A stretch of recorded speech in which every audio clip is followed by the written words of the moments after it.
टीना एक दिन मेट्रो में सफर कर रही थी। उसने देखा कि एक सीट पर एक महंगा बैग पड़ा हुआ था। टीना ने सोचा कि कोई भूल गया होगा और बिना किसी के देखे उसने बैग उठा लिया और जल्दी से मेट्रो से बाहर निकल गई। जब उसने बैग खोला तो उसमें सिर्फ एक पहचान पत्र था और कुछ नहीं। टीना ने यह बात अपनी करीबी दोस्त बेला को बताई। बेला ने सुझाव दिया कि अगर असली मालिक नहीं मिलता तो टीना उस बैग को बेचकर अच्छा पैसा कमा सकती है, लेकिन टीना ने बेला की बात को नजरअंदाज कर दिया। अगले दिन टीना ने पहचान पत्र पर दिए पते के अनुसार मालिक को ढूंढ निकाला और बैग वापस कर दिया। मालिक ने टीना की ईमानदारी की तारीफ की और उसे घर के अंदर आकर कॉफी पीने का न्योता दिया।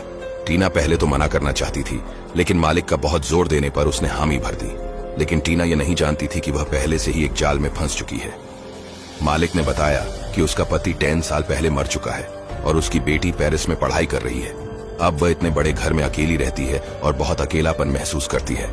टीना ने उसकी बातों से सहानुभूति जताई, क्योंकि उसकी खुद की मां भी गुजर चुकी थी और वह एक अजनबी शहर में अकेले संघर्ष कर रही थी। धीरे धीरे दोनों की दोस्ती गहरी होती गई और वे एक दूसरे के बहुत करीब आ गए। टीना के मन में मालिक के लिए एक मां जैसी भावना उत्पन्न हो गई थी, लेकिन वह यह नहीं जानती थी कि मालिक उसके बारे में हर जानकारी इकट्ठा कर रही थी। बेला ने टीना को इस बारे में चेतावनी दी, लेकिन टीना ने इसे नजरअंदाज कर दिया। एक रात टीना फिर से मालिक के घर गई और वहां उसने गलती से एक अलमारी खोल दी। उसने देखा कि उसमें कई महंगे बैग रखे हुए थे और हर बैग में एक पहचान पत्र था। हर पहचान पत्र पर अलग अलग लड़कियों के नाम लिखे थे और टीना का नाम भी उनमें शामिल था। यह देखकर टीना डर गई और उसे समझ आ गया कि कुछ गड़बड़ है। डर के मारे टीना ने जल्दी से वहां से बहाना बनाकर निकलने की कोशिश की। उसने पूरी बात अपनी दोस्त बेला को बताई और अंदेशा जताया कि मालिक ने जानबूझकर बैग को मेट्रो में छोड़ा था ताकि कोई अच्छा इंसान उसे वापस लौटाए और फिर वह उन्हें अपने जाल में फंसा सके।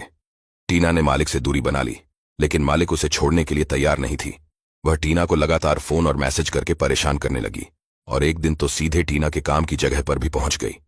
वहां उसने टीना से पूछा कि वह उसकी बातों का जवाब क्यों नहीं दे रही है। टीना ने सीधा जवाब दिया कि उसने अलमारी में रखे बैग और उसका प्लान सब कुछ देख लिया है और उसे चेतावनी दी कि वह उससे दूर रहे। इसके बाद भी मालिक ने टीना का पीछा करना नहीं छोड़ा। उसने टीना को फूल और पैसे भेजने की कोशिश की, लेकिन टीना ने सब कुछ वापस कर दिया। मालिक फिर भी नहीं मानी और टीना के काम की जगह के बाहर खड़ी होकर उसे घूरने लगी। टीना को जब यह सब सहन नहीं हुआ तो उसने पुलिस में शिकायत की, लेकिन पुलिस ने कहा कि चूंकि मालिक ने कोई आपराधिक काम नहीं किया है इसलिए वे कुछ नहीं कर सकते।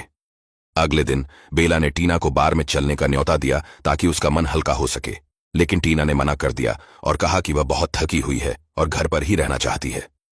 फोन रखते ही मालिक ने टीना को एक तस्वीर भेजी जिसमें बेला बार में बैठी हुई थी। टीना ने फौरन बेला को फोन किया और बताया कि उसे कोई पीछा कर रहा है। बेला ने जल्दी से बार छोड़ दिया, लेकिन मालिक उसका पीछा करता रहा। टीना ने सोचा कि अब और इंतजार नहीं किया जा सकता और वह सीधे मालिक के घर चली गई। जब मालिक घर पर नहीं थी तो उसने वहां की तलाशी ली और कूड़ेदान में मालिक की बेटी को लिखे कुछ खत पाए। उसने उन पर लिखे नंबर पर कॉल किया, लेकिन कोई जवाब नहीं मिला तो उसने एक मैसेज छोड़ दिया। कुछ दिन बाद एक औरत जो एक ब्लैक महिला थी टीना से मिली। उसने बताया कि वह मालिक की बेटी की मनोचिकित्सक थी और कि मालिक की बेटी 4 साल पहले आत्महत्या कर चुकी थी, क्योंकि मालिक उसे रोजाना एक बॉक्स में बंद कर देती थी। यह सुनकर टीना के रोंगटे खड़े हो गए। उसने यह बात बेला को बताई और दोनों ने मिलकर एक योजना बनाई। उन्होंने तय किया कि टीना झूठ मूठ मालिक से माफी मांगेगी और कहेगी कि वह कुछ दिनों के लिए यात्रा पर जा रही है।